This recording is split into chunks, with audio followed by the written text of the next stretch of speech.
যখন দেখছে বাংলাদেশে যারা ইসলামকে কায়েম করতে চায়, বাংলাদেশে যারা ভারতের আধিপত্য মেনে নেয় না, যারা বলে আইন চলবে একমাত্র আল্লাহর, ঘুম হত্যা সন্ত্রাস করে ক্ষমতায় থাকা যাবে না, ওই ইসলামী মানুষগুলো আলেম ওলামাগুলো যখন ওই তাদের বিরুদ্ধে দাঁড়িয়ে গেল, তারা চিন্তা করলো ক্ষমতার বিরুদ্ধে একমাত্র শক্তি হলো আলেম ওলামা, সুতরাং আলেম ওলামাকে থামিয়ে দাও। ঠিক কিনা বলো? এই জন্য আমরা দেখেছি ওই 13ই শাপলা চত্বরের ঘটনা ঘটেছে। এই বাংলাদেশে সন্ত্রাসী, লুটতরাজকারী, জানাকারী, ডাকাত, চুর, বদমাইশ যারা রডের বদলে ব্রিজও বাস দেয়, কন্ট্রাক্টারির নামে আঙ্গুল ফুল্লা কলা গাছ হয়, নির্বাচনের আগে গাছ ধরে রেখে ফাঁসকরণের পরে তারে কাটলে পুরোটা গেরাম খাওয়ান যাবো। ঠিক নেই? এই মানুষটি যখন দেখলো, আরে এই হুজুর এটা ইমাম দিনের না দিনে খায়, তারপরে গিয়া কি কয় জানাজার কাফনের কাপড় ফুললে বউয়ের লেগে ব্লাউজ বানাইলার, তারপরে গিয়া এই মুর্দারে গোসল করাইয়া সাবানটা হুজুরে দিয়া দেয়, আর এই হুজুররা দিয়ে আমরা উফরে দিয়া কথা কয়। যখন দেখছে যে ওলামায়ে কেরাম এই দেশে স্বাধীনভাবে রাষ্ট্র ক্ষমতা পরিচালনা করতে গেলে ওলামায়ে কেরামদেরকে দাবাইতে হবে, তখন এই বাংলাদেশের রাষ্ট্রীয় ক্ষমতায় মসনদে যারা আসীন আছে, সন্ত্রাসী, ডাকাত, চুর, বদমাইশ, শার্টের বোতাম খুলে বাজারে হাঁটে, তাদেরকে পুলিশ দেখে না, অথচ বাংলাদেশের জেলখানাগুলো আমার আলেম ওলামা দিয়ে ভরে গেছে। ঠিক কিনা বলো? আমরা সেই দিন বলেছিলাম, আমরা বিশ্বাস করি দিন মানতে গেলে মামলা হবে, হামলা হবে, জেল জুলুম নির্যাতন হবে, প্রয়োজনে জীবন দেওয়া যাবে, ইমান দেওয়া যাবে না। বাদশারামপুরের মানুষ রাজি আছো কিনা? হাত তুলে দেখা।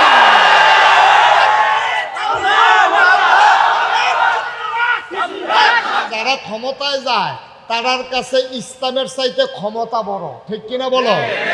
কাম লাগলে ইসলাম দাঁড়াত লাগুক, তারা ক্ষমতায় থাকলে সারে।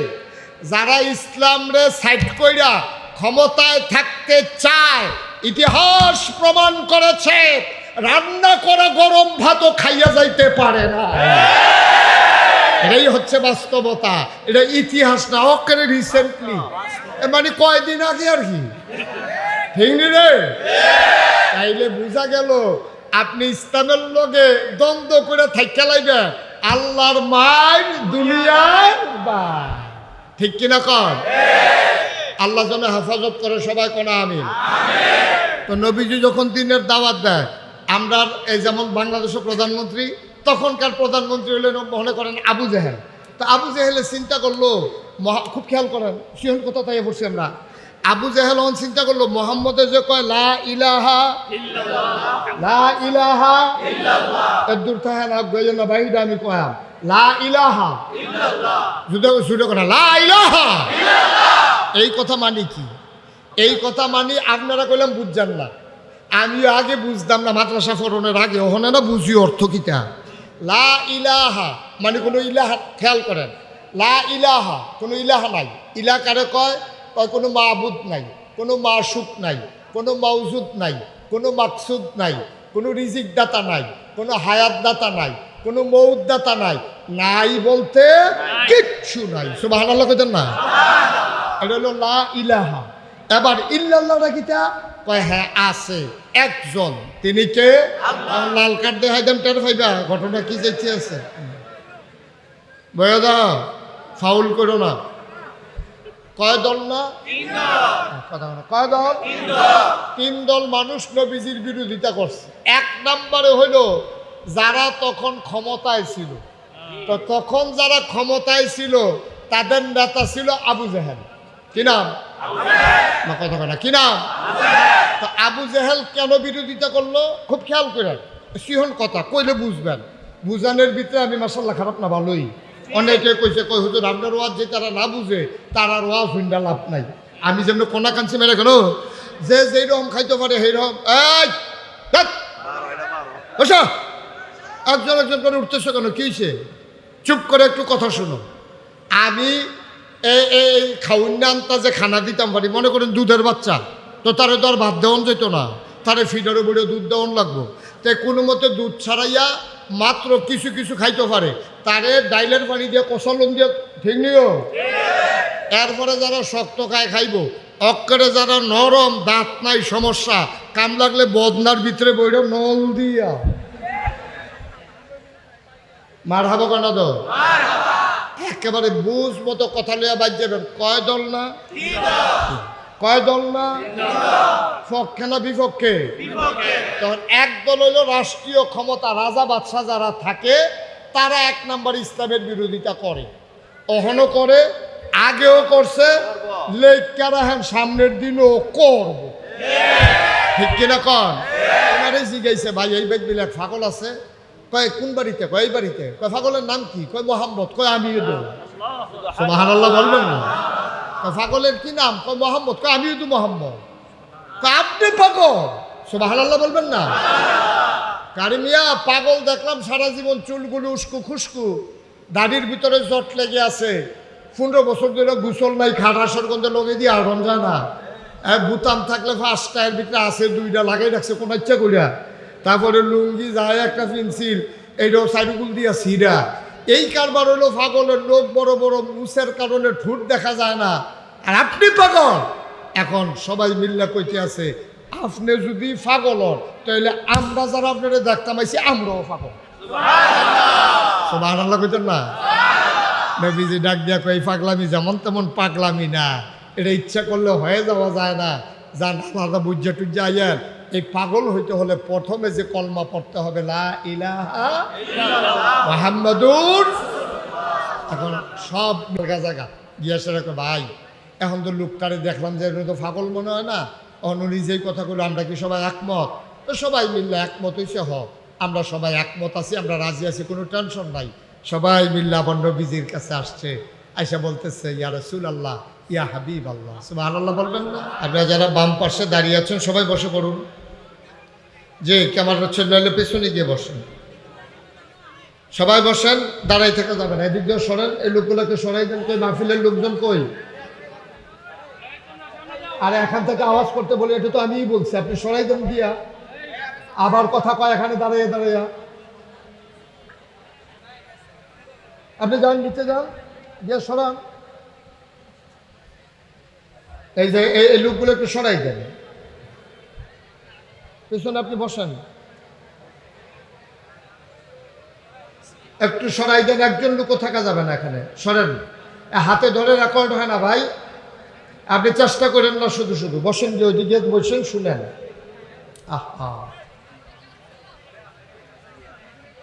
আপনি এভাবে ধরে রেকর্ড করতে পারবেন?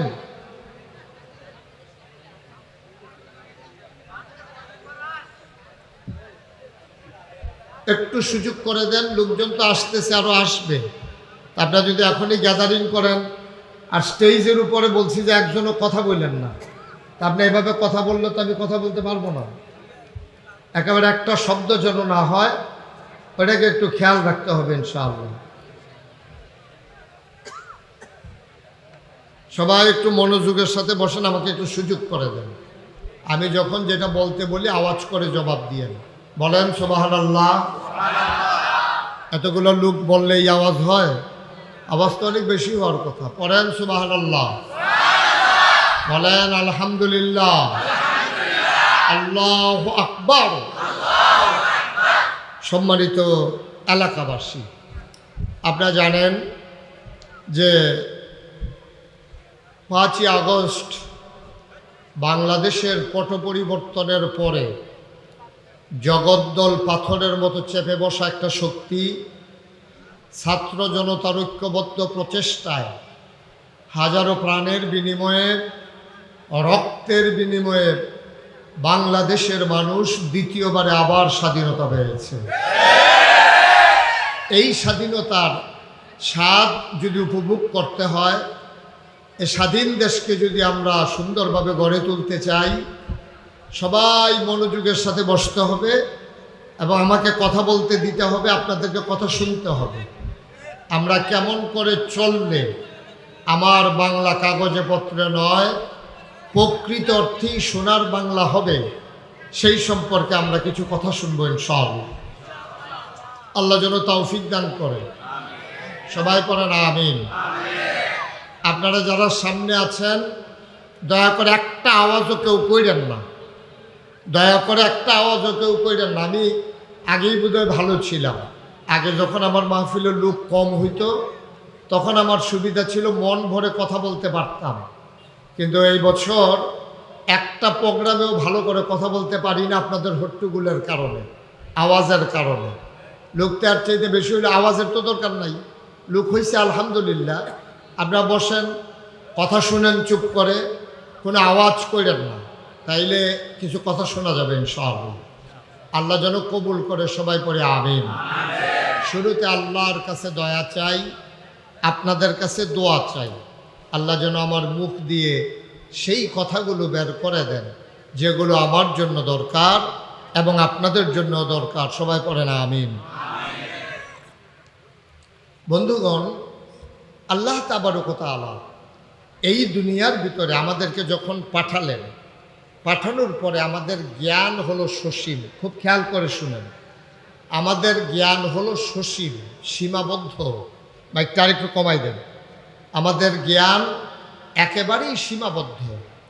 এই সসীম জ্ঞানের অধিকারী মানুষগুলো জানে না আগামী সকালবেলা সে ঘুম থেকে উঠবে কি উঠবে না, কেমন করে তার জীবন চালাতে হবে, কি হবে তার রিজিক, কেউ জানি না আমরা।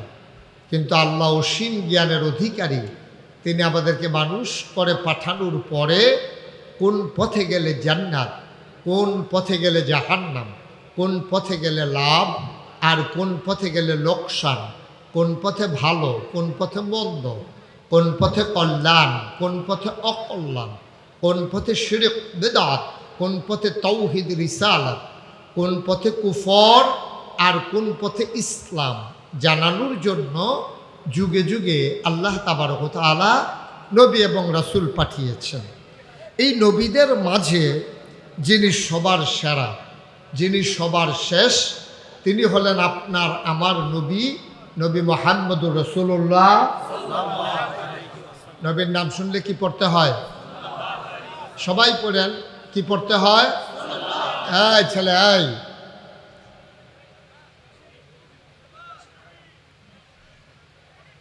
নবীর নাম শুনলে কি পড়তে হয়?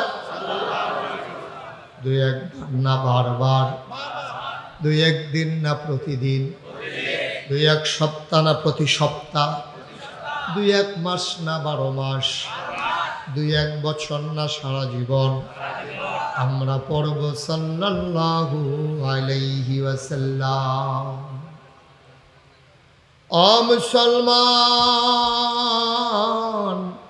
মন দিয়ে শুনো রে ভাই, ১,৫০০ বছর আগে সেই ক্রমধারায় যিনি নবী আসলেন, তিনি আপনার আমার নবী, নবী মুহাম্মদুর রাসূলুল্লাহ সাল্লাল্লাহু আলাইহি ওয়াসাল্লাম।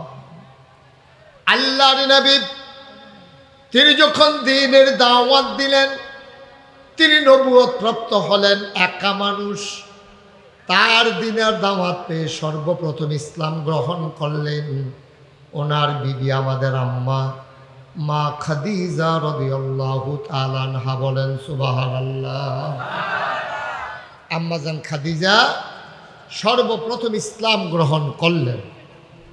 ক্রমধারায় এই মুসলমানের সংখ্যা আস্তে আস্তে আস্তে আস্তে আস্তে আস্তে বাড়তে শুরু করলো। হযরত আবু বকর সিদ্দিক, হযরত আলী রাদিয়াল্লাহু তাআলা আনহু, সুমাইয়া রাদিয়াল্লাহু তাআলা আনহা, হযরত খাব্বাব রাদিয়াল্লাহু তাআলা আনহু, এমন করে দলে দলে মুসলমানের সংখ্যা বাড়তে শুরু করলো। বলেন সুবহানাল্লাহ। কাফেররা নবী যখন দাওয়াত দিলেন লা ইলাহা ইল্লাল্লাহ, সবাই পড়েন লা ইলাহা ইল্লাল্লাহ, নবী দাওয়াত দেওয়ার পরে কাফেররা কি খুশি না বেজার? কথা কোন, খুশি না বেজার? সাংঘাতিক বেজার। কাফেররা এই লা ইলাহা ইল্লাল্লাহর অর্থ বুঝতো, এই বুঝার কারণে তারা সাংঘাতিক বেজার হলো। আরেকটা কথা মনে রাখার বিষয় হলো যে, নেন ভাই আপনি আসেন, এসে ওয়াজ করেন। আপনার 3বার ডাক দিছি আপনারে, কয়বার বলা যায় একটা কথা? এটাকে ওয়াজের পরিবেশ রাখছেন আপনারা?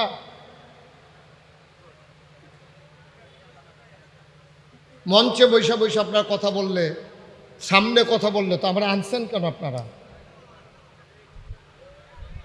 আর বন্ধুরা যে শুধু ফলাফাইন, এবার ফলাইন মানুষ বুঝছে না কই আলাইছে। হ্যাঁ, 15-20 মিনিট চলে গেল, আমি একটা পরিবেশই করতে পারলাম না আপনাদের জন্য। প্রচণ্ড গরমের মাঝে কত দূর থেকে লোক আসছে, এক একজন মানুষের অবস্থা কি গরমে। আপনি 1000 টাকা দিয়ে একজন লোককে বসাই রাখতে পারবেন? কোরআনের মহব্বতে মানুষগুলো আসছে, আর আপনারা যদি সুযোগ না দেন তাইলে কি দরকার ছিল মাহফিল করার? পড়েন আলহামদুলিল্লাহ। পিন পতন নিস্তব্ধতার মাঝে কথা হবে, আর আমার কলিজার টুকরারা আমি যখন যেটা বলবো আওয়াজ করে জবাব দেবা ইনশাআল্লাহ। মঞ্চে যারা আছেন সবাই জবাব দিয়েন, অমনোযোগী হইয়েন না, এদিক সেদিক তাকাইয়েন না। বলেন সুবহানাল্লাহ, বলেন আলহামদুলিল্লাহ, আল্লাহু আকবার। সবাই কোনা আমিন। এখন নবী যখন দ্বীনের দাওয়াত দিলেন, সর্বপ্রথম যেই বাক্যটা দিয়া, কলমাটা দিয়া দাওয়াত দিলেন, এটা হচ্ছে লা ইলাহা ইল্লাল্লাহ মুহাম্মাদুর রাসূলুল্লাহ। এখন এই কলমা দিয়ে যখন নবীজি দাওয়াত দিলেন, সর্বপ্রথম যারা ইসলামের দিকে ঝুঁকলো তারা হলো গরিব মানুষগুলো, অসহায় মানুষগুলো। মক্কায় ধনী মানুষগুলো ইসলামের পথে প্রথমে আসলো না, প্রথমে আসলো গরিব, অসহায়, বংশ ছাড়া, দুর্বল, এইরকম মানুষগুলো, কৃতদাস, গোলাম, এই মানুষগুলো প্রথম ইসলাম গ্রহণ করলো।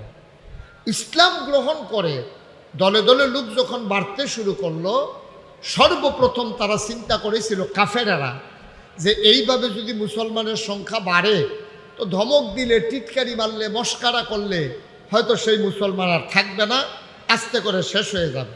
কিন্তু তারা টিটকারি মেরেছে, তারপর আপনার গালাগালি করেছে, মানুষের উপরে টোকটাক নির্যাতন করেছে, মানুষের সাথে খারাপ ব্যবহার করেছে। তারপরে মুসলমানের সংখ্যা দিন দিন কি কমতেছে না বাড়তেছে? মুসলমানের সংখ্যা দিন দিন বাড়তেছে। তখনকার জমানায় একটা সংসদ ছিল, সংসদটার নাম হলো দারুন নাদওয়া। আমাদের যেমন বাংলাদেশে সংসদ ভবন আছে, ভারতে যেমন আছে লোকসভা, ব্রিটেনে আছে পার্লামেন্ট, আমেরিকাতে আছে হোয়াইট হাউস।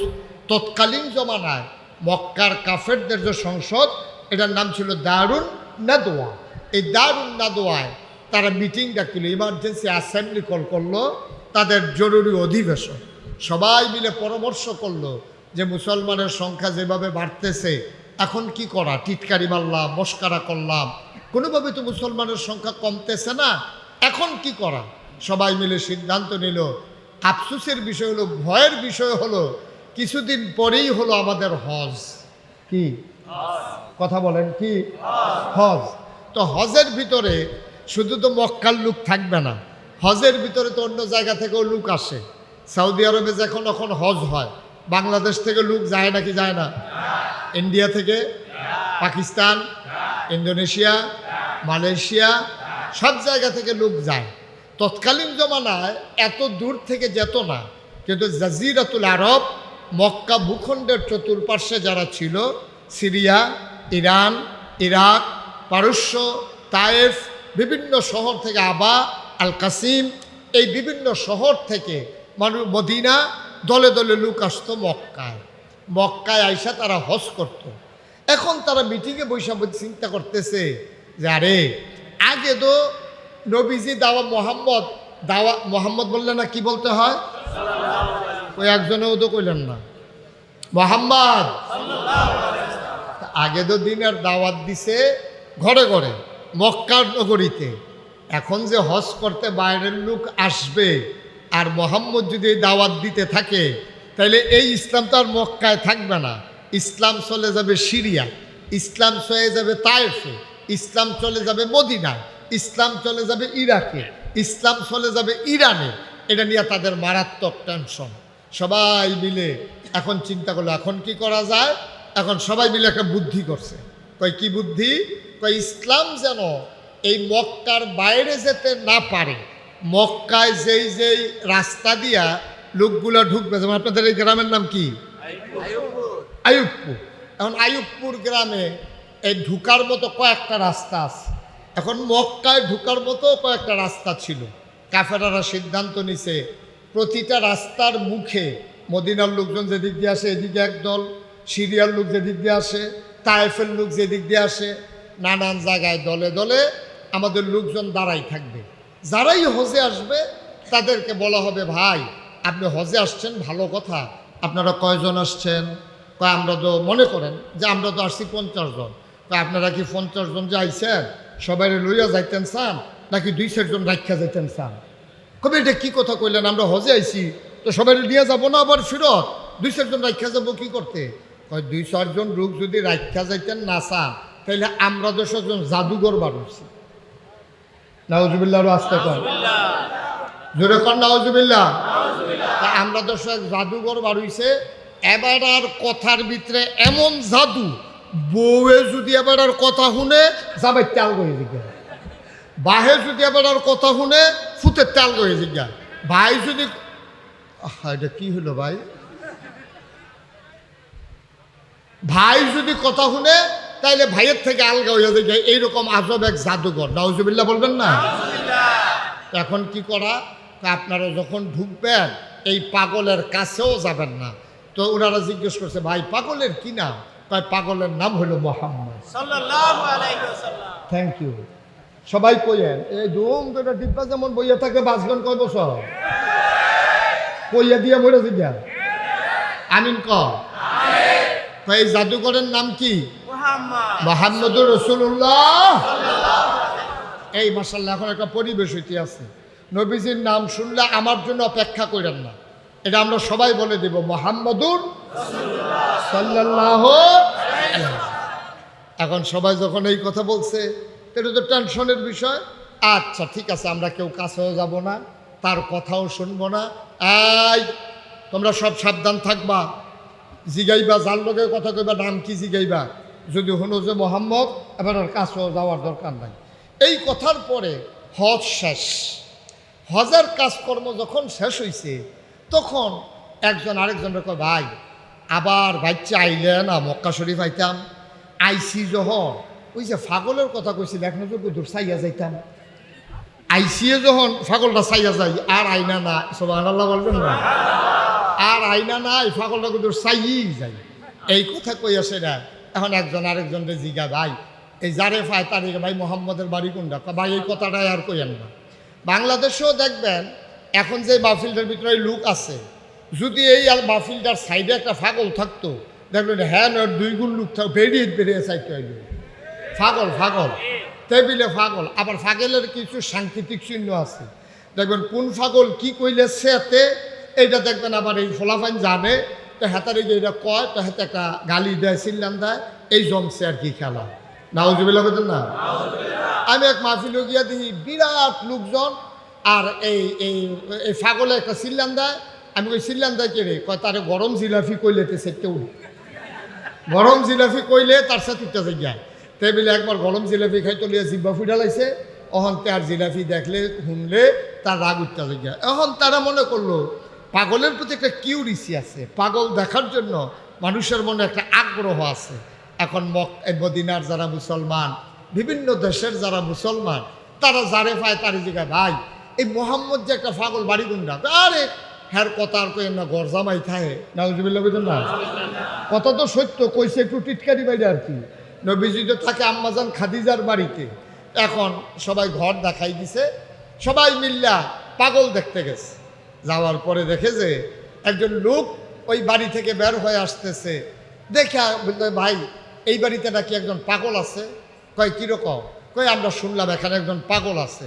তো যখন দেখছে যে লোকটা আসছে, ওনার সুন্দর দাড়ি, কি সুন্দর ওনার চোখের ভ্রু, কি সুন্দর তার চোখের পাতা, কি সুন্দর তার কপাল, কি সুন্দর তার হাস, সুবহানাল্লাহ কয় না? তো ওনারে জিজ্ঞাসা, ভাই এই ব্যক্তি এক পাগল আছে। কয় কোন বাড়িতে? কয় এই বাড়িতে। কয় পাগলের নাম কি? কয় মোহাম্মদ। কয় আমিও তো। সুবহানাল্লাহ বলবেন না? কয় পাগলের কি নাম? কয় মোহাম্মদ। কয় আমিও তো মোহাম্মদ। আপনি পাগল, সুবহানাল্লাহ বলবেন না?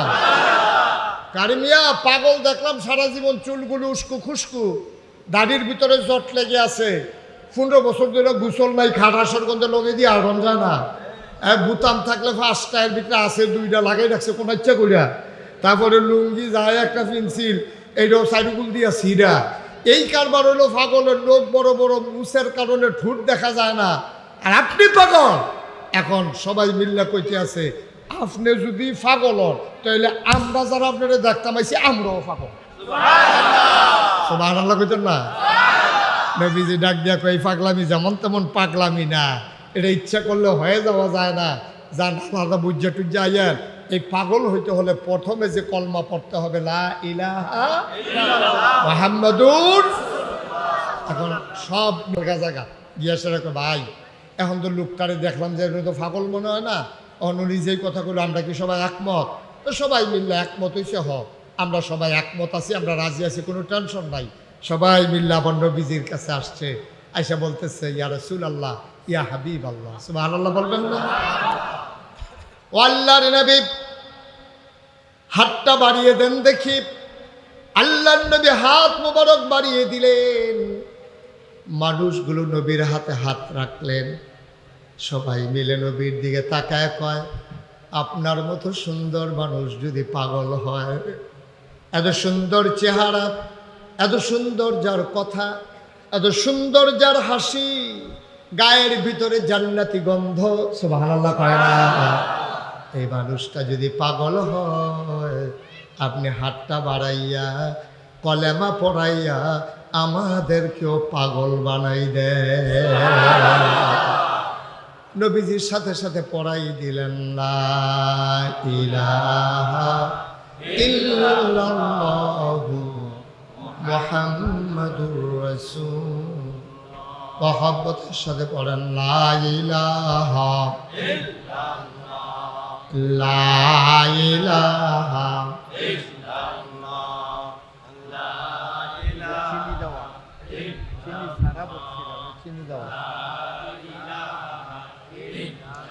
জোরে জোরে লা ইলাহা, আরো জোরে লা ইলাহা লা ইলাহা লা ইলাহা মাশাআল্লাহ লা ইলাহা। আসমান জমিন গায়রুল্লাহ, পাহাড় পর্বত গায়রুল, আসমান জমিন গায়রুল্লাহ, পাহাড় পর্বত গায়রুল, শুধু তুমি মাবুদ এক আল্লাহ, লা ইলাহা লা ইলাহা লা ইলাহা লা ইলাহা লা ইলাহা ইল্লাল্লাহ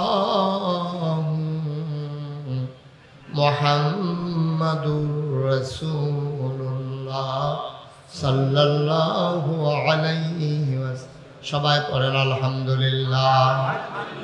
বন্ধুরা আমার, ভাইরা আমার, মুসলমানের সংখ্যা মক্কা ছেড়ে যখন বাইরে ছড়িয়ে পড়ল, মক্কায় সংখ্যা হয়ে দিন দিন আস্তে আস্তে বাড়তে শুরু করলো। কাফেরেরা চিন্তা করলো কথায় হবে না, টিটকারি মস্কারাতে হবে না, অনেকভাবে বুঝানো হলো, কোনোভাবেই যখন কাজ হলো না, আবার কাফেরেরা নির্যাতন শুরু করে দিল। নতুন করে যারা মুসলমান হলো তাদের উপরে অকথ্য নির্যাতন শুরু হয়ে গেল। বলেন নাউজুবিল্লাহ। হযরত খাব্বাব রাদিয়াল্লাহু তাআলা আনহু ইসলামের একজন নির্যাতন সহ্যকারী প্রথম দিকের মুসলমান, আমিরুল মুমিনিন, খলিফাতুল মুসলিমিন হযরত ওমর যখন ক্ষমতার মসনদে আরোহী, তিনি মাঝে মাঝে সাহাবাদেরকে ডেকে বলতেন আমাকে নসিহত করেন, আমি যেন ভালো থাকতে পারি, আমি যেন খারাপ হয়ে না যাই। দেখেন কত বড় কথা। ইসলামের দ্বিতীয় খলিফা, জান্নাতের সুসংবাদ প্রাপ্ত দ্বিতীয় মানুষ, আমিরুল মুমিনিন খলিফাতুল মুসলিমিন হযরত ওমর রাদিয়াল্লাহু তাআলা আনহু, যার ব্যাপারে নবী বলেছেন আনা খাতামুন নাবিয়্যিন লা নাবিয়্যা বা'দি, আমি হলাম সর্বশেষ নবী, আমার পরে আর নবী নাই। বলেন সুবহানাল্লাহ। এত বড় মানুষটা দুনিয়ায় থাকতে জান্নাতের যিনি সুসংবাদ পেয়েছেন 10 জন মানুষ, তার ভিতরে দ্বিতীয় মানুষ হযরত ওমর। ওমর একদিন খাব্বাব রাদিয়াল্লাহু তাআলা আনহুকে মসজিদে নববীতে থেকে পাঠালেন। উনি আসলেন, হযরত ওমর বলে আপনি পাঞ্জাবির একটু খুলেন দেখি। ওমর জানতেন ওনার পিঠের কি অবস্থা। পাঞ্জাবিটা খুলে দেওয়া হলো। উনি বললেন আমার দিকে একটু ঘুরে বসেন। হযরত খাব্বাব রাদিয়াল্লাহু তাআলা আনহু ওমরের দিকে ঘুরে বসলেন। তিনি তাকায়া দেখলেন পিঠের ভিতরে এরকম পোড়া পোড়া ছোট ছোট গর্ত দেখা যায়। ওমর হাত বুলায় আর চোখের পানি ছেড়ে দিও ঝরে কান্দে।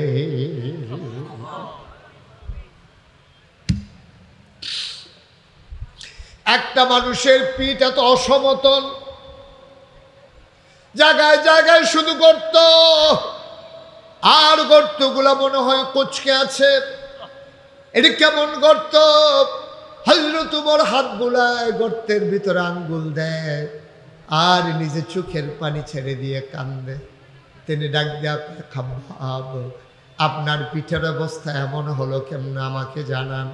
হযরত খাব্বাব কয় আমারে উমাইয়া, ওই যে উমাইয়া আমার যিনি মালিক ছিল, আমি যখন এক আল্লাহ বলে ডাকতাম, আর আমার যারা ওই মালিক ছিল, আমার যিনি মনিব ছিলেন, তিনি আমাকে যখন পিটাইতেন, পিটাইতে পিটাইতে যখন রক্তাক্ত করে ফেলতেন, দিনের আলো যখন থাকতো না, তখন তিনি কতগুলো লাকড়ি আগুন ধরাইয়া কয়লা বানাইয়া জ্বলন্ত কয়লার উপরে লম্বা করে আমারে শোয়াই দিতে। জ্বলন্ত কয়লাগুলো আমার পিঠের ভিতরে ঢুকে যেত। আমি কোনো মতে পায়ের হাতের উপরে ভর দিয়া পিঠ উঁচু করতে চাইতাম। আমার মালিক বড় বড় পাথর এনে আমার পেটের উপরে, আমার বুকের উপরে চাপা দিয়া রাখত। আর আগুনে পুড়ে পুড়ে অঙ্গারগুলা, জ্বলন্ত কয়লাগুলা গর্ত হয়ে আমার পিঠের ভিতরে ঢুকে যেত। এই সেই পোড়া দাগ। এভাবে আমি নির্যাতন সয়েছি। ওমর রাদিয়াল্লাহু তাআলা আনহু হাউমাউ করে কাঁদতেন। ওরা বেলালের উপরে আক্রমণ করলো, খাব্বাবের উপরে আক্রমণ করলো। তারা মানুষগুলো নানানভাবে যখন নির্যাতন করতেছে, আর দিনে মুসলমানের সংখ্যা বাড়তেছে, আবার আবু জেহেল টার্গেট নিলেন আমার নবীর উপরে তিনি আক্রমণ করবেন। বলেন নাউজুবিল্লাহ। আল্লাহ নবী কাবার কিনারে হেলান দিয়ে বসে আছেন। খুব খেয়াল করো, নবীজি কাবার কিনারে হেলান দিয়ে বসে আছেন। এমন সময় এই আবু জেহেল আইসা নবীজির সাথে দাঁড়াইছে। এখন আবু জেহেলের সাথে নবীজির কোনো ঝগড়া নাই, কোনো বিবাদ নাই, টাকা পয়সার কোনো লেনদেনও নাই। তারপরে আবু জেহেল আইসা নবীরে ডাক দিয়া দাঁড় করাইছে। এখন প্রশ্ন হলো আবু জেহেল কেন নবীকে মারতে যায়? মনে রাখবেন গোটা পৃথিবীতে যত নবী এবং রাসূল এসেছেন, নবী এবং রাসূলরা আসার পরে নবী এবং রাসূলদের 3 দল মানুষ বিরোধিতা করেছে, এবং আমাদের যিনি নবী ওনারও বিরোধিতা করছে 3 দল মানুষ। কয় দল? না কথা কানা দেখি, কয় দল? 3 দল মানুষ। আকারে আদমের সময় তো আর মানুষ ছিল না, আমাদের আব্বা আদম বাচ্চা গেছে। নূহ আলাইহিস সালাম থেকে শুরু হয়েছে একেবারে ঈসা নবী পর্যন্ত 3 দল মানুষ এই নবীদের ইসলামের আল্লাহর বিরোধিতা করছে। আজকে এই 3 দল মানুষকে আমরা চিন্না রাহাম কেড়াই দরকার আছে নাকি নাই? এই 3 দল মানুষ কেড়া, এটা আমরার ভিতরে আছে। তখন আমি কোয়া শুরু করাম, আপনারা দেখবেন নামও কোয়ালাতে পারবেন। তে দো এই আইটি আছে কয় দল? আরে মনোযোগ নাই রে, কয় দল? 3 দল মানুষ। ইসলামে প্রচন্ড গরম না, আমি বুঝতে পারছি, আমি কম সময়ে ছেড়ে দেবো ইনশাল্লাহ। এই যে এই 8 নম্বর যাত্রী বসো, যখন লাল কার্ড দেখাই দেন টের পাইবা ঘটনা কি যেতে আছে। বয়া দাও, ফাউল করো না। কয় দল না? কথা না, কয় দল? 3 দল মানুষ নবীজির বিরোধিতা করছে। 1 নম্বরে হইল যারা তখন ক্ষমতায় ছিল। তো তখন যারা ক্ষমতায় ছিল তাদের নেতা ছিল আবু জেহেল। কি নাম? না কথা না, কি নাম? তো আবু জেহেল কেন বিরোধিতা করলো খুব খেয়াল করেন, সিহন কথা কইলে বুঝবেন। বুঝানোর ভিতরে আমি মাশাআল্লাহ খারাপ না, ভালোই। অনেকে কইছে কই হুজুর আপনার ওয়াজ যে তারা না বুঝে তার ওয়াজ হুন্ডা লাভ নাই। আমি যেমন কোনা কাঞ্চি মেরে কেন যে যেই রকম খাইতে পারে সেই রকম। এই বসো, একজন একজন করে উঠতেছো কেন? কি হয়েছে? চুপ করে একটু কথা শুনো। আমি এই খাউন্না আনতা যে খানা দিতাম পারি, মনে করেন দুধের বাচ্চা, তো তারে তো আর ভাত দেওয়ান যেত না, তারে ফিডারে বড়ে দুধ দেওয়ান লাগবো। তাই কোনো মতে দুধ ছাড়াইয়া মাত্র কিছু কিছু খাইতে পারে, তারে ডাইলের পানি দিয়ে কষালন দিয়ে ঠিক নিও। এরপরে যারা শক্ত খায় খাইব, অক্করে যারা নরম দাঁত নাই সমস্যা, কাম লাগলে বদনার ভিতরে বইটা নল দিয়া মার হাবো কেন তো একেবারে বুঝ মতো কথা লইয়া বাজ যাবেন। কয় দল না? কয় দল না? পক্ষে না বিপক্ষে? তখন এক দল হইল রাষ্ট্রীয় ক্ষমতা, রাজা বাদশাহ যারা থাকে তারা 1 নম্বর ইসলামের বিরোধিতা করে, অহনো করে, আগেও করছে, লেখারা হ্যাঁ সামনের দিনও করব। ঠিক কিনা কন? কারণ যারা ক্ষমতায় যায় তারার কাছে ইসলামের চাইতে ক্ষমতা বড়। ঠিক কিনা বলো? কাম লাগলে ইসলাম দাঁড়াত লাগুক, তারা ক্ষমতায় থাকলে সারে। যারা ইসলাম রে সাইড কইরা ক্ষমতায় থাকতে চায়, ইতিহাস প্রমাণ করেছে রান্না করা গরম ভাতও খাইয়া যাইতে পারে না। এটাই হচ্ছে বাস্তবতা, এটা ইতিহাস না, অকেরে রিসেন্টলি, মানে কয়দিন আগে আর কি। ঠিক রে? তাইলে বোঝা গেল আপনি ইসলামের লগে দ্বন্দ্ব করে থাইকা লাইবে আল্লাহর মার দুনিয়ার বা। ঠিক কিনা কন? আল্লাহ যেন হেফাজত করে, সবাই কোন আমিন। তো নবীজি যখন দিনের দাওয়াত দেয়, আমরা এই যেমন বাংলাদেশের প্রধানমন্ত্রী, তখনকার প্রধানমন্ত্রী হলেন মনে করেন আবু জেহেল। তো আবু জেহেলে চিন্তা করলো, খুব খেয়াল করেন সিহন কথা তাই বলছি আমরা। আবু জেহেল চিন্তা করলো মোহাম্মদে যে কয় লা ইলাহা লা ইলাহা এর দূর থাকে না গেল না বাইরে, আমি কয়াম লা ইলাহা জুড়ে কথা লা ইলাহা। এই কথা মানি কি? এই কথা মানি আপনারা কইলাম বুঝছেন না, আমিও আগে বুঝতাম না, মাদ্রাসা ফরনের আগে ওখানে না বুঝি অর্থ কিটা। লা ইলাহা মানে কোনো ইলাহা, খেয়াল করেন, লা ইলাহা কোনো ইলাহা নাই। ইলাহ কারে কয়? কোনো মাবুদ নাই, কোনো মাসুক নাই, কোনো মাউজুদ নাই, কোনো মাকসুদ নাই, কোনো রিজিক দাতা নাই, কোনো হায়াত দাতা নাই, কোনো মৌত দাতা নাই, নাই বলতে কিচ্ছু নাই। সুবহানাল্লাহ কইতেন না? এটা হলো লা ইলাহা। এবার ইল্লাল্লাহটা কিটা? কয় হ্যাঁ আছে একজন, তিনি কে? আল্লাহ। এখন এই কথাটা যদি হয় তাহলে আইনদাতা নাই, বিধানদাতা নাই, রিজিক দাতা নাই, মৌদাতা নাই, তাহলে আবু জেহেলের আইনে মক্কা চলে। আপনারা কি শুনেন না? যে ছেলেরা কথা কইলো লগে দিয়া কি আর কোনো মানুষ নাই তার লগে দিয়া? এখন যখন কইলো লা ইলাহা, কোনো ইলাহ নাই, অর্থাৎ কোনো আইনদাতা নাই, কারো কোনো আইন নাই, ইনিল হুকমু ইল্লা লিল্লাহ, আইন চলবে শুধু কার? আল্লাহ। আরে বুঝতে হইল কইেন কার? আল্লাহ। এই কথা যদি কয় অহন আইন চলতে আছে আবু জেহেলের, নবীজি যদি আইয়া কয় আইন চলবে একমাত্র আল্লাহ, তাহলে আবু জেহেল কি আছে না গেছে রে? এইটা তো তোমরা না বুঝছো না, আবু জেহেল তো বুঝতে লিখছে বটুকি না, কারণ তা তো আরবি বুঝো, তো আরবি বুঝে দেখে বুঝতে লিখছে রে লা ইলাহা ইল্লাল্লাহ, তো লা ইলাহা ইল্লাল্লাহ না রে, লা ইলাহা ইল্লাল্লাহ মানে আমি আবু জেহেলের ক্ষমতা নাই। আবু জেহেলের ক্ষমতা নাই, আবু জেহেল কি মোহাম্মদের পক্ষে থাকবো? না কথা বলা পক্ষে থাকবো?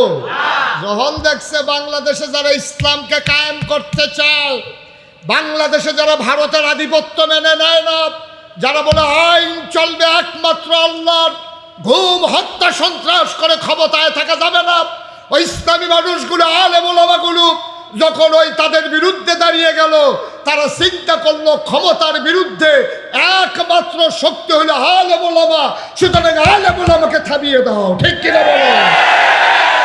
এই জন্য আমরা দেখেছি ওই 13ই শাপলা চত্বরের ঘটনা ঘটেছে। এই বাংলাদেশে সন্ত্রাসী, লুটতরাজকারী, জানাকারী, ডাকাত, চুর, বদমাইশ যারা রোডের বদলে ব্রিজও বাস দেয়, কন্ট্রাক্টারির নামে আঙ্গুল ফুল্লা কলা গাছ হয়, নির্বাচনের আগে গাছ ধরে ঘেরুইতে ফাঁসকরণের পরে তারে কাটলে পুরোটা গেরাম খাওয়ান যাবো। ঠিক নি রে? এই মানুষটি যখন দেখলো, আরে এই হুজুর এটা ইমাম দিনের না দিনে খায়, তারপরে গিয়া কি কয় জানাজার কাফনের কাপড় ফুললে বউয়ের লেগে ব্লাউজ বানাইলাম, তারপরে গিয়া এই মুর্দারে গোসল করাইয়া সাবানটা হুজুরে দিয়া দেয়, আর এই হুজুররা দিয়ে আমরা উফরে দিয়া কথা কয়। যখন দেখছে যে ওলামায়ে কেরাম এই দেশে স্বাধীনভাবে রাষ্ট্র ক্ষমতা পরিচালনা করতে গেলে ওলামায়ে কেরামদেরকে দাবাইতে হবে, তখন এই বাংলাদেশের রাষ্ট্রীয় ক্ষমতায় মসনদে যারা আসীন আছে, সন্ত্রাসী, ডাকাত, চুর, বদমাইশ, শার্টের বোতাম খুলে বাজারে হাঁটে, তাদেরকে পুলিশ দেখে না, অথচ বাংলাদেশের জেলখানাগুলো আমার আলেম ওলামা দিয়ে ভরে গেছে। ঠিক কিনা বলো? আমরা সেই দিন বলেছিলাম, আমরা বিশ্বাস করি দিন মানতে গেলে মামলা হবে, হামলা হবে, জেল জুলুম নির্যাতন হবে, প্রয়োজনে জীবন দেওয়া যাবে, ইমান দেওয়া যাবে না। বাদশারামপুরের মানুষ রাজিয়া চুকি না, হাত তুলে দেখা।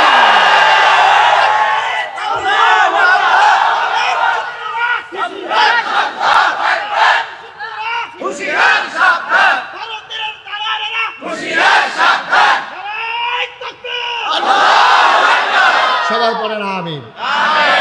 এই রাজ্য নতুন না, আবু জেহেলে বেড়াইয়াতে অসভ্য, এই অসভ্য এই কাম শুরু করছে নবীজির উপরে। নবীজি বইয়া রয়েছে, কথা মনে আছে নিও? কয় দল না? আবু জাহেল ক্ষমতায়, তখন দেখছে যে নবীজি যখন আসল বাধা, তখন কয় মাইরা লাইলে ভালো হইব। তখন নবীজি বসে রয়েছে কাবা, কথা মনে আছে নিও?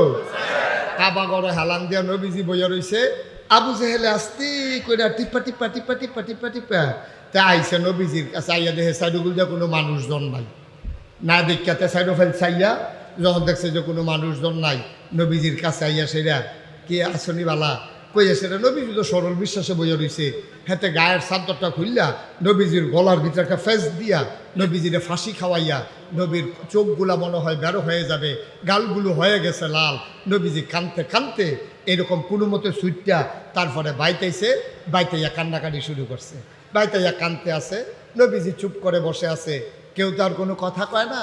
এর ভিতরে নবীর চাচা ছিল আমির হামজা, সুবহানাল্লাহ কইতেন না? নবীর আমির হামজা, নবীর চাচা, এবারে আবার শিকারিওয়ালা আছিল, হরিণ শিকার করতো, তারপরে রাজহাঁস শিকার করতো। এবারে এই কাবাগরের কাছে দায়িত্ব লইছে পরে এক বেরিস এক ভিক্ষুক মহিলা, এক কাজের মহিলা দেখে সেটা আমির হামজারের সামনে দিয়া দাঁড়াইছে, দাঁড়াইয়া কয় মোহাম্মদ তোমার কি হয়? কয় আমার বাতিজা। কয় কি আর তোমরা বাতিজা, তোমরা রক্তের কোনো টান আছে? কেমনে সেতুল লাগবে শিক্ষা লিছে ভালো আর কি।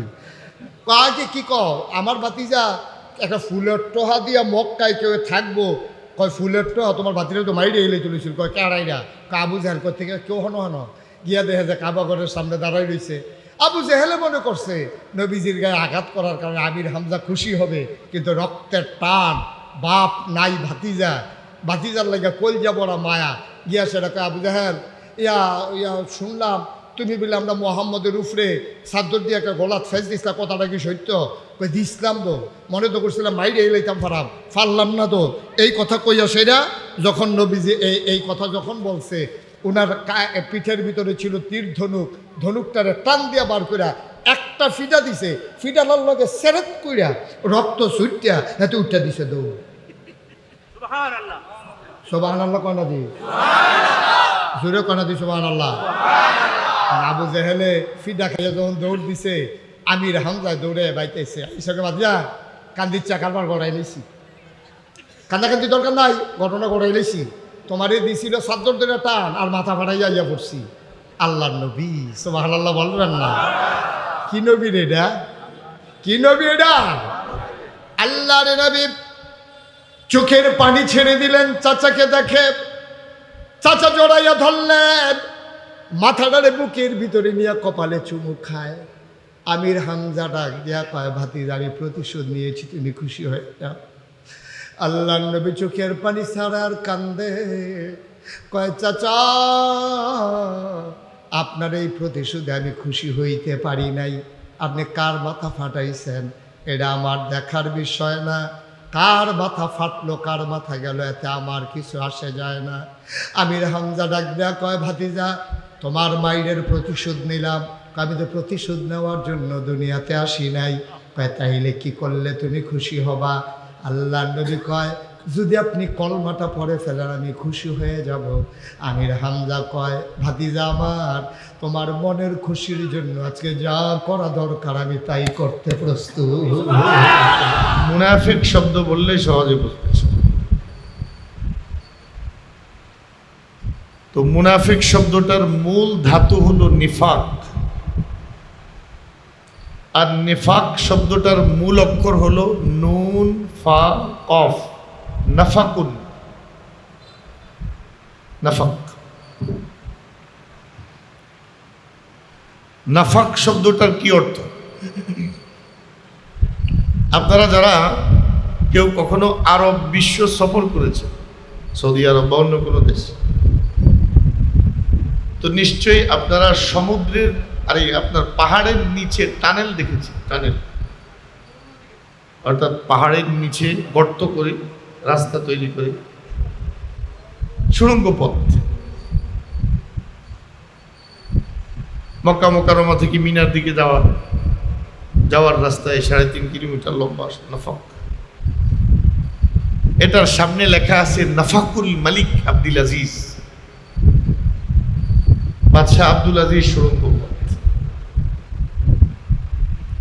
তাহলে পাহাড়ের নিচের এই সুড়ঙ্গ পথের আরবি নাম হলো নাফাকুন। তাহলে নাফাক শব্দের অর্থ হলো সুড়ঙ্গ, ছিদ্র। তো এই ছিদ্র শব্দ থেকে, সুড়ঙ্গ শব্দ থেকে মুনাফিক শব্দ আসলো কেন? 2 কারণে।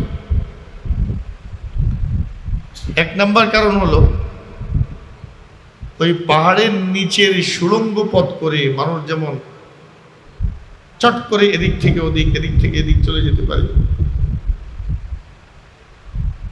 তো মুনাফিকও ঈমানের লেভেল লাগিয়ে কয়েকটা সুড়ঙ্গ তৈরি করে। ওই সুড়ঙ্গ পথের একদিকে মুমিনরা, আরেক দিকে মুশরিকরা, ইহুদিরা, খ্রিস্টানরা, আল্লাহর দুশমনরা। তো মাঝে মাঝে ছিদ্রের এই পাশে এসে মুনাফিকরা মুমিনদেরকে বলে আমরা তোমাদের সাথে, আর ওই ছিদ্র পার হয়ে অপর পাশে গিয়ে কাফেরদেরকে বলে আমরা তো আসলে তোমাদের সাথে। মাঝখানে ছিদ্র করে রেখেছে যাতে এদিকে অসুবিধা হলে ওদিকে আশ্রয় পায়, আর ওদিকে অসুবিধা হলে এদিকে আশ্রয় পায়। এজন্য মুনাফিককে মুনাফিক বলে। মুনাফিকের মধ্যে একই স্বভাব, ওই গর্তের স্বভাব। অভিধান বিশেষজ্ঞদের নিকট এটার আরো একটা কারণ আছে।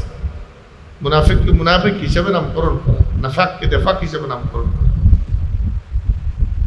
যে কিছু ইঁদুর আছে দেখবেন জমিনের ফসল কাটে, এমন কিছু ইঁদুর আছে। তো ইরি ক্ষেতের আই বা আশেপাশে যদি বড় কোনো ক্ষেত থাকে, উঁচা ভিটি থাকে, বিলের মধ্যে এমন ভিটি থাকে না, কোনো ভিটিতে এমন ইঁদুরে আশ্রয় নেয়, তখন এই ইঁদুরগুলা নিচে অসংখ্য রাস্তা বানায়।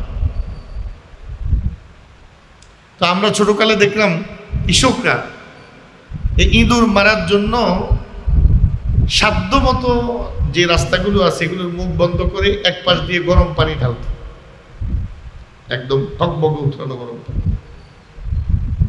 তো ইঁদুর বেচারা ভিতরে সিদ্ধ হয়ে যেত।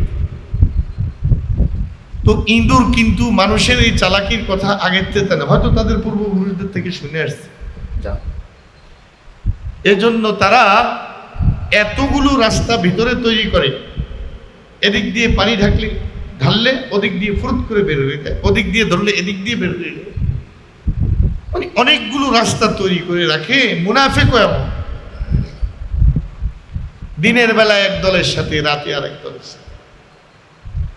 আল্লাহ তাআলা বলেন ওয়াইযা লাকুল্লাযীনা আমানু ক্বালু আমান্না ওয়াইযা খালাউ ইলা শায়াতিনহিম ক্বালু ইন্না মাআকুম।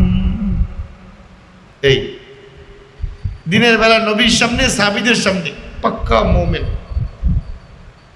জুব্বার আকার আয়তন বড় বড়, সাহাবীদের থেকেও আরো বড়, পাগড়িও অনেক বড়,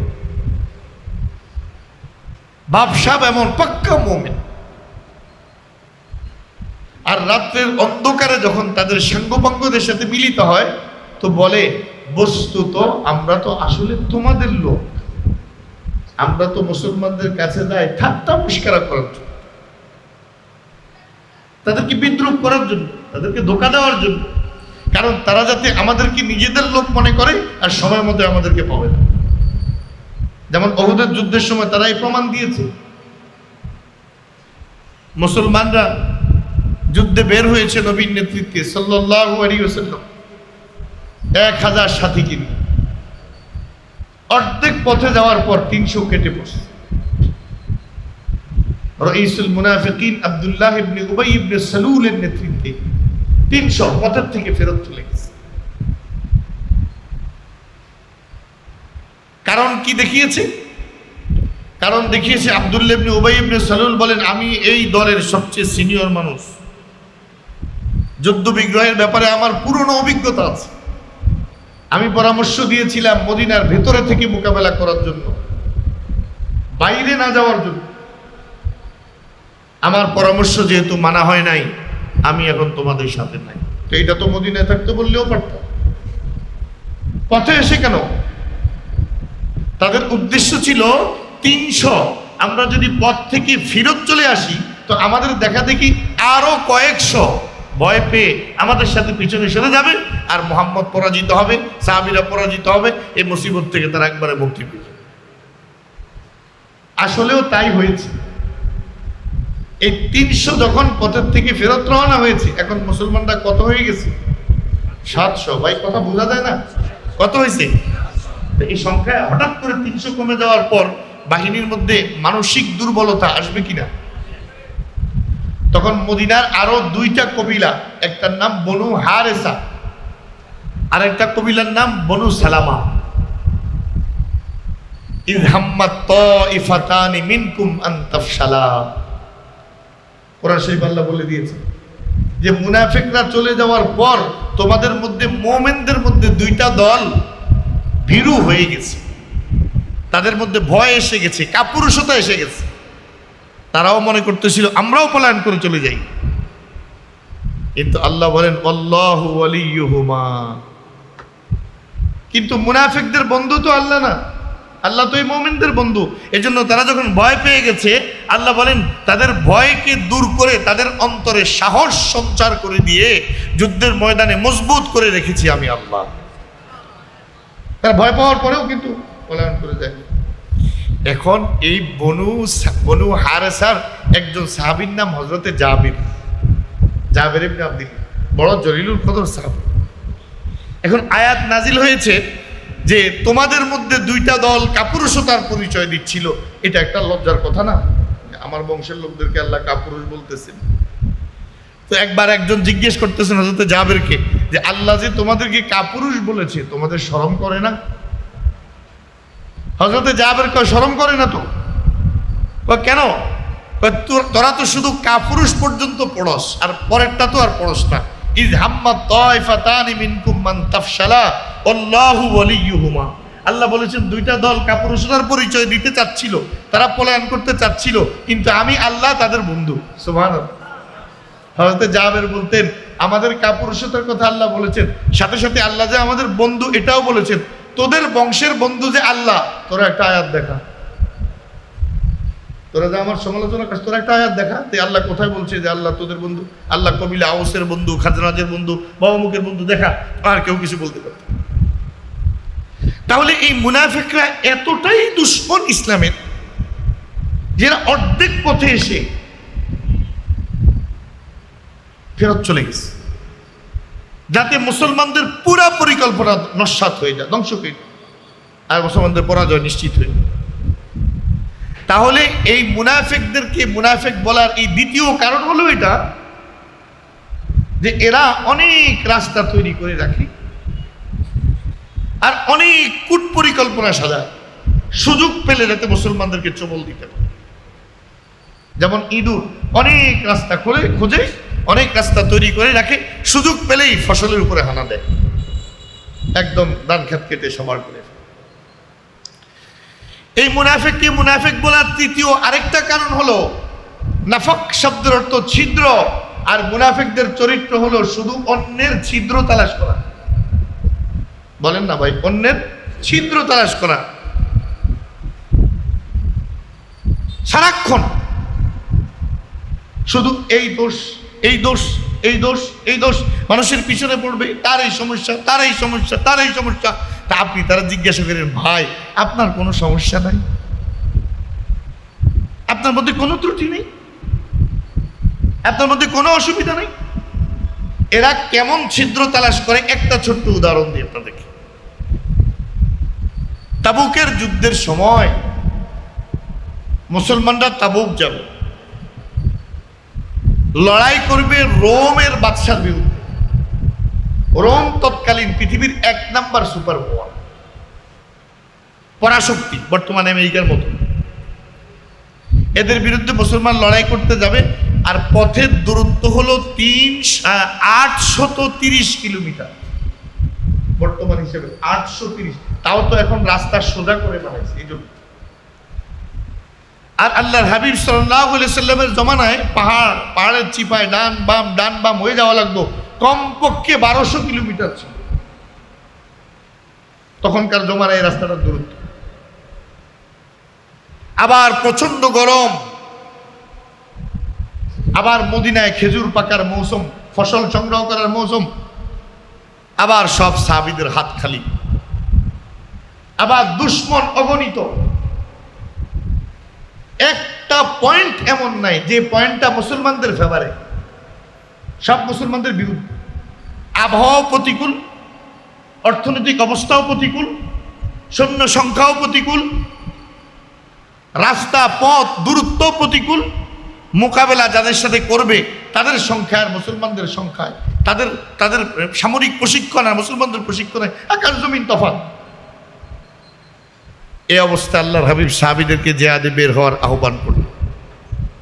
মজার বিষয় হইল, এই মুনাফিকরা এখন নবীর ছিদ্র তালাশ করতেছে, নবীর কুল ধরতেছে।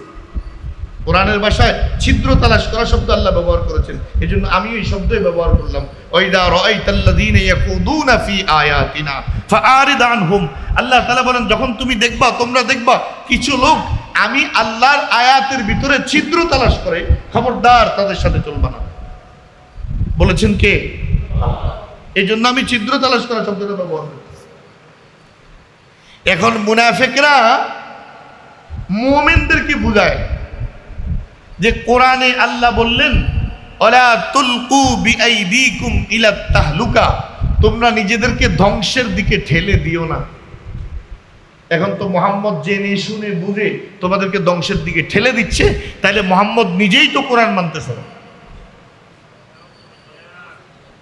মোহাম্মদ নিজেই কোরআনের বিরুদ্ধে দেখছেন নি? যার উপরে কোরআন নাজিল হয়েছে, যাকে আল্লাহ সর্বশ্রেষ্ঠ নবী বানিয়েছে, যার কাছে প্রতিনিয়ত জিবরাইল আল্লাহর পক্ষ থেকে পয়গাম নিয়ে আসে, ওই মুনাফিকরা কয় তিনিই নাকি কোরআন বুঝে নাই, তিনিই নাকি কোরআনের বিরুদ্ধে গিয়ে মন গড়া ফতোয়া দিচ্ছে, মন গড়া মাসালা বলছে, মন গড়া ভাবে মুসলমানদেরকে বের করে ধ্বংসের দিকে নিচ্ছে। তো এই মুনাফিকদের সিলসিলা যে শুরু হয়েছে, এখনো চলমান। আমরা বুঝি না কোরআন, আলেমরা বুঝে না, হে বুঝে, এরা বুঝে, ওরা সেই তারা বুঝে। এখনো দেখবেন মৌলবীরা, তারা কি বুঝে? আমি স্কলার, গায়িকা, বেশ্যা মহিলা, ওই সংসদে দাঁড়ায় করতেছি তিরমিজি, বুখারী, তিরমিজি সব পড়ে লেছি তো। সিয়াসেত্তা, হ্যাঁ, আরবিতে সিহাহ মানে বিশুদ্ধ, আর সিয়া উর্দু শব্দ কালা, মানে সিয়াসেত্তা মানে 6টা কালা পড়ছে, শুদ্ধ করে বলতেও তো পারে না। আর সিহাউ আর সিপ্তু, সাদ হা আলিফ হা, সিহা সহির বহু বছর। আর বাংলা যদি বলে সিয়াসিত্তা, তাহলে এটা অর্থ 6টা কালো। এই কোরআনে আফ্রিকা 6টা কালা বুধ দেখিয়েছে। এরা গবেষক, আলেমরা বুঝে নাকি। তো আমার ভাই, এই মুনাফিকরা ছিল, এরা আছে, এরা কিয়ামত পর্যন্ত থাকবে। তবে নবী কোরআন যেভাবে বুঝেছেন, সাহাবারা যেভাবে বুঝেছেন, পরবর্তীতে নবীর ওয়ারিসরা যেভাবে বুঝেছেন, এই বুঝার নাম হলো ঈমানি বুঝ, আর তাদের বুঝ গ্রহণ করার অর্থ হলো মুনাফিকি বুঝ। এই পার্থক্য এখানে। তাহলে এই 3টা কারণ দ্বারা আপনারা বুঝলেন যে মুনাফিকরে কেন মুনাফিক বলে। বলেন তো ভাই, 1 নাম্বার কি বলছিলাম? সুড়ঙ্গ পথ। নাফাক শব্দের অর্থ কি? সুড়ঙ্গ পথ।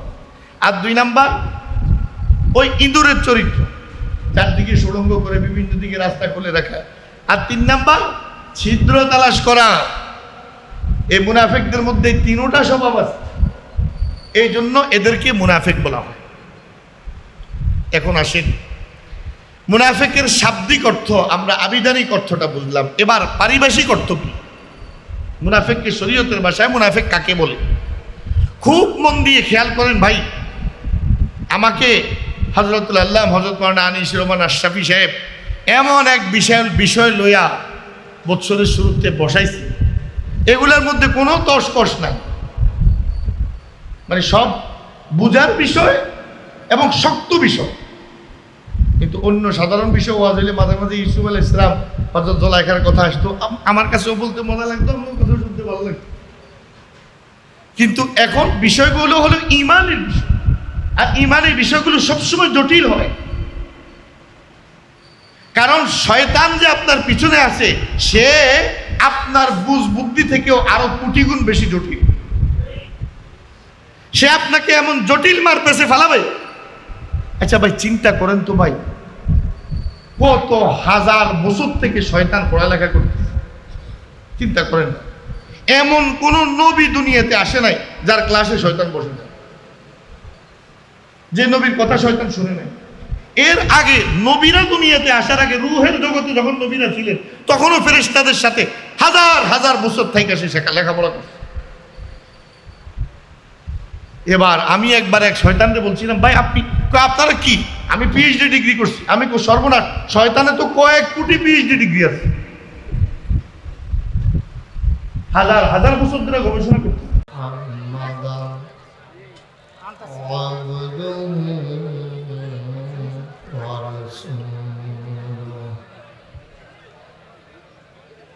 الذي أرسله بالحق بشيرا ونذيرا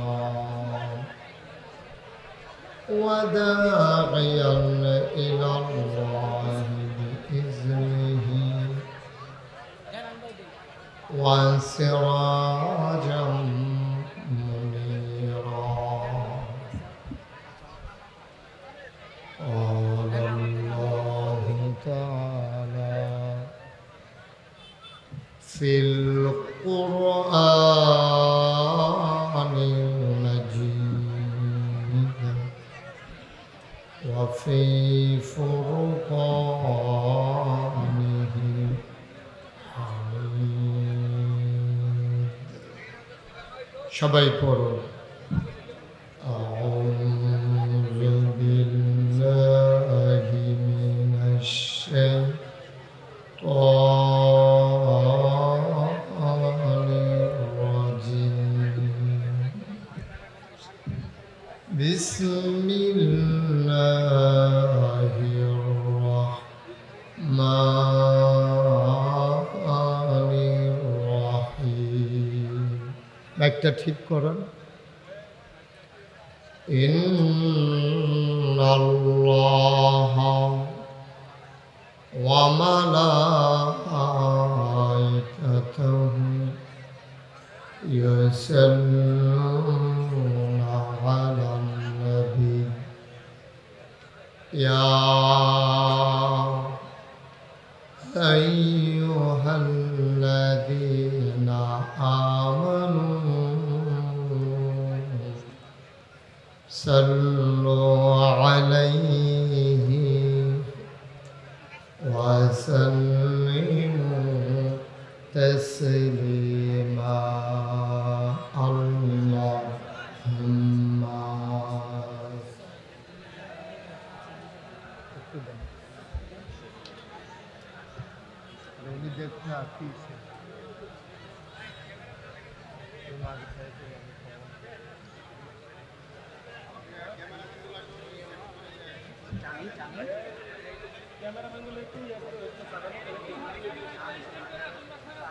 জোরে সুরে মহাব্বতের সাথে গলা ছেড়ে দিয়ে পড়ুন আল্লাহুম্মা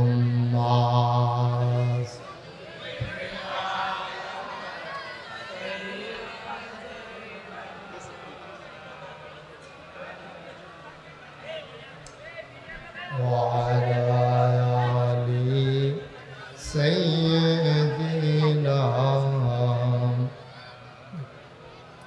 মাইকম্যান কই দিকে আসো ঠিক আছে চলো এই বালিশটা দুটো পিছনে আর পেছনে দাও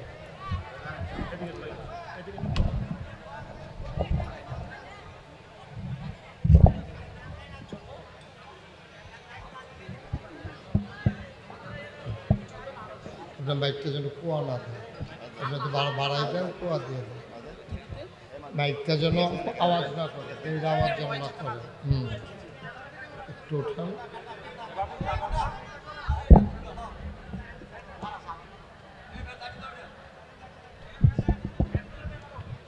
নিচে নিচে লা ইলাহা ইল্লাল্লাহ লা ইলাহা লা ইলাহা লা ইলাহা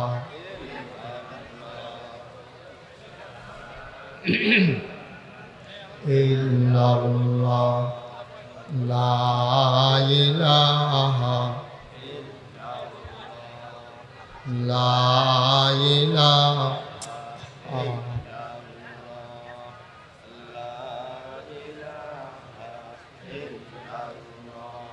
لا إله لا إله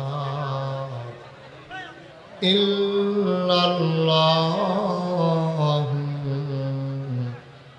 محمد رسول الله صلى الله عليه وسلم اللهم صل وسلم وبارك عليه সবাই পড়ি আলহামদুলিল্লাহ জোরে পড়ি আলহামদুলিল্লাহ আরো জোরে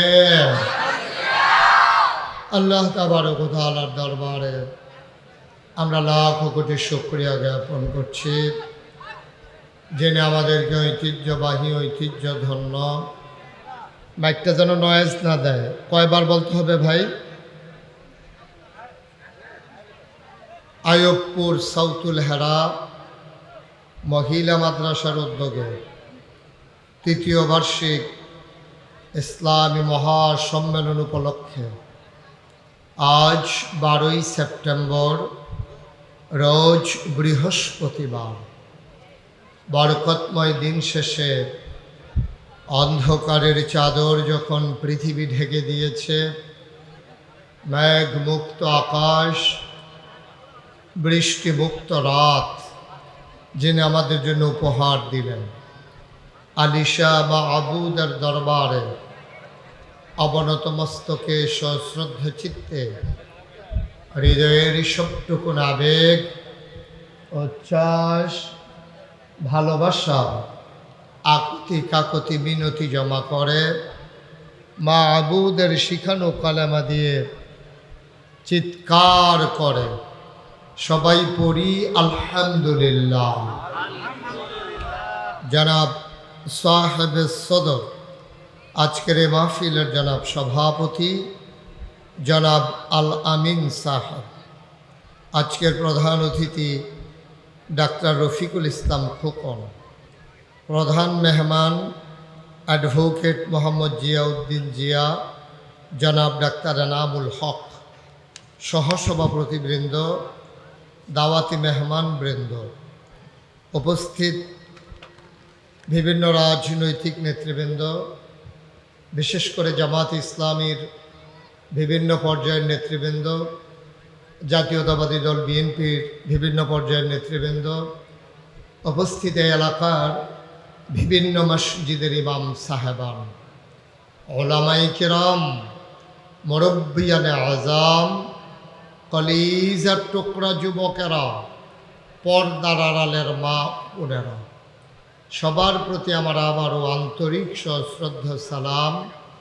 আসসালামু আলাইকুম ওয়া রাহমাতুল্লাহি ওয়া বারাকাতুহু। সবাই পড়ি আলহামদুলিল্লাহ। এই যে মুরব্বি, এই ঘুরে বসেন, ঘুরে বসেন। আমি যে বলছিলাম আলহামদুলিল্লাহ কোন, কই আসতেন আপনি? পড়েন আলহামদুলিল্লাহ, জোরে পড়েন, আরো জোরে পড়েন সুবহানাল্লাহ, বলেন আল্লাহু আকবার। শুকরিয়া আদায় করলাম কার? করব কার? করে যাব কার? লস না লাভ? কম না বেশি? প্রমাণ আছে নাকি নাই?